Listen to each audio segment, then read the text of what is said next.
আসসালামু আলাইকুম সুপ্রিয় এসএসসি 2026 সালের পরীক্ষার্থীরা, ওয়েলকাম জানাতেছি সাগর টিচিং এর পক্ষ থেকে আজকের নতুন একটি ভিডিওতে। সো মূলত আজকের ভিডিওতে আমরা কি টপিক নিয়ে কথা বলবো অলরেডি গেস করতে পারতেছো।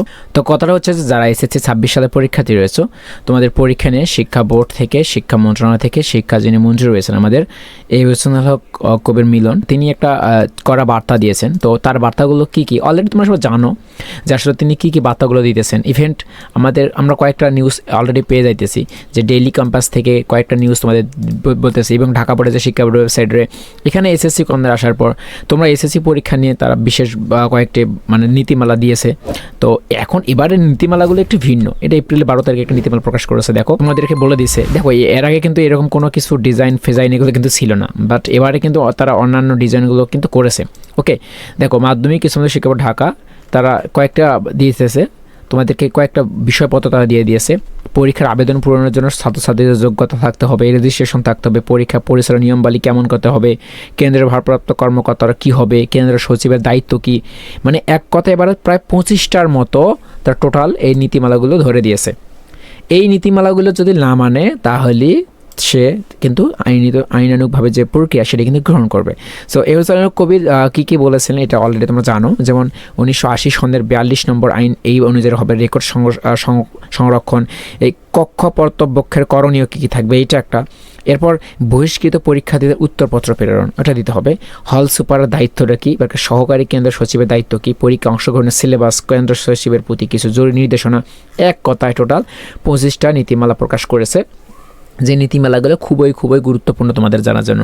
সো যারা আমাদের চ্যানেলটিকে সাবস্ক্রাইব করেন অবশ্যই সাবস্ক্রাইব করে রাখো ভাইয়া, কারণ শিক্ষামূলক সকল আনন্দ এবং ভিডিও এবং বিভিন্ন ধরনের এন্টারটেইনমেন্ট যে ভিডিওগুলো তোমাদের সবগুলো এবং তোমাদের পরীক্ষা নিয়ে সকল ধরনের সাজেশন সব কিছু আমাদের কাছ থেকে পাবো। অবশ্যই সাবস্ক্রাইব করে রাখবো, ঠিক আছে?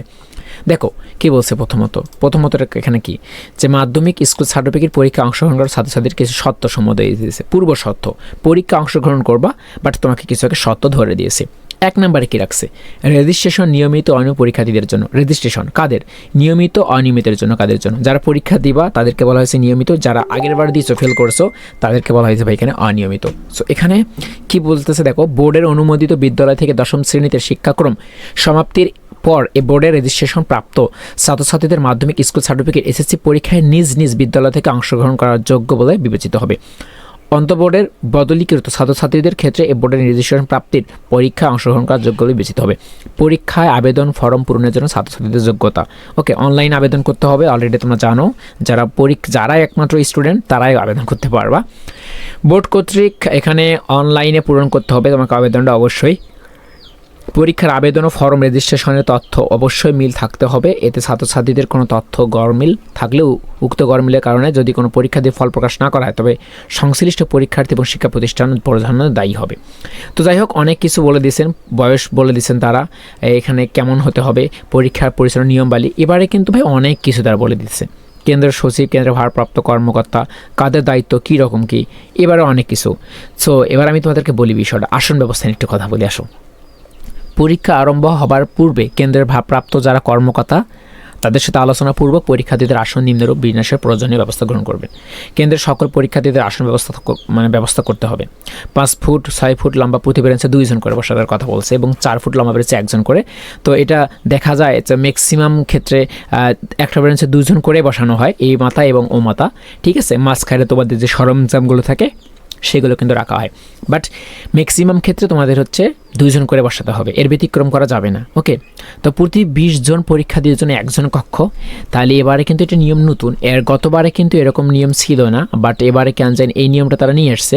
নিয়মটা হচ্ছে যে প্রত্যেকটা কেন্দ্রের মধ্যে প্রত্যেকটা কেন্দ্রে না, প্রত্যেকটা রুমে, অর্থাৎ কেন্দ্রের মধ্যে যে রুমগুলো থাকবে এই রুমগুলোর মধ্যে তোমাদের হচ্ছে একটা করে রুমের কক্ষে, ঠিক আছে, 20 জন করে, 20 জনের বেশি কিন্তু নয়। ওকে, 20 জন পরীক্ষাতেই একটি কক্ষে পরীক্ষা দেবে, তবে কোনো ক্রমেই কোনো কক্ষে 2 জনের কম কক্ষ প্রত্যবক্ষ রাখা যাবে না। 2 জনের কম, 2 জন থাকবে, 2 জন টিচার থাকবে। তো গত বছর দেখা গেছিলো ভাই বেশিও ছিল, 3 থেকে 4 জনও থাকে, কিন্তু 1 জন থাকা যাবে না, 2 জন থাকতে হবে। আসনগুলো এমনভাবে সাজাতে হবে যাতে একটি থেকে অন্যটির দূরত্ব যথেষ্ট দূর থাকে। ভাইয়া আপনারা বলো, এই আসন বিন্যাস নিয়ে কোনো শিক্ষা মন্ত্রণালয় থেকে এরকম নোটিশ প্রকাশ করা হয়নি। Just I can see that, আমি এটাই এবারে দেখতে পারছি যে এবারে কিন্তু এই হোসেনুল হক মিলন এই স্যার কিন্তু এটা একটু নিয়ম করছে এবারে। তো তাহার যে হুঁশিয়ারি বা তিনি যে কথাগুলো বলতেছেন প্রতি বারবার, সেটা কিন্তু চমক লাগার মতো, এবং স্টুডেন্টরা কিন্তু খুলি জায়গায় আঘাত করতেছে, এবং এর কারণে স্টুডেন্টরা নানা আন্দোলন করতেছে। ভাই আন্দোলন করে কোনো লাভ নেই। তোমরা যারা আন্দোলন করতেছো না, যে হয়তো আন্দোলন করেই কিছু করবা, অ্যাবসলিউটলি এটা ইজ রং আইডিয়া ভাইয়া। তোমাকে পড়তে হবে, পড়ার কোনো বিকল্প নাই। তুমি পড়াশোনা না করে যদি তুমি যাবে আমি আন্দোলন করে সব কিছু ওকে করে দেবো, বিষয়টা শুধুমাত্র হাস্যকর হবে। কারণ এবারে তোমাদেরকে, কারণ ইনি যেটা বলতেছেন সেটা সৎ। যারা আন্দোলন করতে যাচ্ছ তারা পড়াশোনা করো নাই তোমরা, কথা বুঝছো? তো তোমাকে মানতে হবে, তুমি যেই হও না কেন তোমাকে মানতে হবে এবারে, ঠিক আছে? সো এগুলো হচ্ছে তোমাদের দিয়ে দিয়েছে নোটিশগুলো, খুবই ইম্পর্টেন্ট, খুবই ঠিক আছে? নোটিশগুলো ফলো করবা ভাই, ঠিক আছে? সো এই ছিল আমাদের আজকের ভিডিওর মূল আপডেট তথ্য। ভাই খুব পরীক্ষা এবার কঠিন হবে, প্রশ্ন প্যাটার্ন কঠিন না হলেও, এবং এবার দেখা যাচ্ছে যে নাকি একাকীকরণ বোর্ড করবে, কোনো আলাদা নাকি বোর্ড থাকবে না। আমি জানি না বিষয়টা কতটুকু সত্য, তবে আমি এই বিষয়টার প্রতি একটু খেয়াল রাখবো যে কে আসলে কোনো মানে তোমাদের যেমন বোর্ড থাকে, Dinajpur board, Dhaka board, Rajshahi board, Chittagong board, Sylhet board, প্রত্যেকটা বোর্ডের কোশ্চেন ডিফারেন্ট হয় না? তো আমি এবার শুনলাম আর কি যে সকল বোর্ডের কোশ্চেন নাকি সেম করা হবে। সো কতটুকু সত্য এটা নিয়ে আমি দরকার আলাদা একটা কন্টেন্ট বানাবো, সমস্যা নেই। সো ভালো থাকবা ভাইয়া, আমাদের চ্যানেলটি সাবস্ক্রাইব করে রাখবে ভাইয়া। খোদা হাফেজ।